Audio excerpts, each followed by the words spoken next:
സ്വന്തം കംഫർട്ട് സോണിൽ എപ്പോഴും ഇരിക്കാൻ ഇഷ്ടപ്പെടുന്ന ഒരാളാണോ?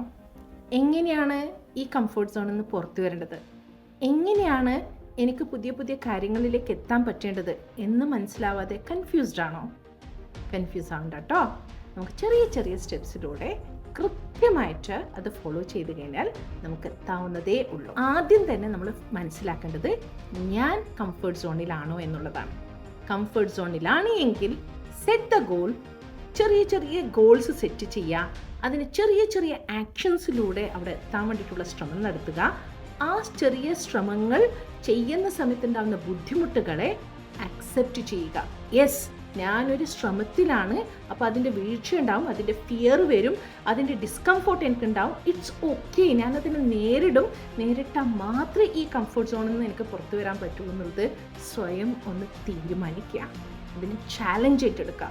ഓരോ ചെറിയ ഗോൾസും മീറ്റ് ചെയ്യുന്ന സമയത്ത് സ്വന്തത്തെ അപ്രിഷ്യേറ്റ് ചെയ്യുക. പലപ്പോഴും നമ്മളെ അപ്രിഷ്യേറ്റ് ചെയ്യാൻ ആരും ഉണ്ടാവില്ല കേട്ടോ, പക്ഷെ നമ്മൾ തന്നെ മനസ്സ് വെച്ചുകൊണ്ട് നമ്മളെ അപ്രിഷ്യേറ്റ് ചെയ്തുകൊണ്ട് മുന്നോട്ട് പോവുക. നമ്മളെ സപ്പോർട്ട് ചെയ്യുന്ന ആൾക്കാർ നമ്മളെ കൂടെ ഉണ്ടെങ്കിൽ അവരുടെ സഹായം തേടുക. അങ്ങനെ സ്റ്റെപ്പ് ബൈ സ്റ്റെപ്പായിട്ട് നമ്മൾ മനസ്സ് വെച്ച് കഴിഞ്ഞാൽ തീർച്ചയായിട്ടും കംഫർട്ട് സോൺ പൊട്ടിച്ച് മാറ്റിയിട്ട് നമുക്ക് പുറത്തിറങ്ങാൻ പറ്റും. പുറത്തിറങ്ങിക്കൂടെ? ട്രൈ.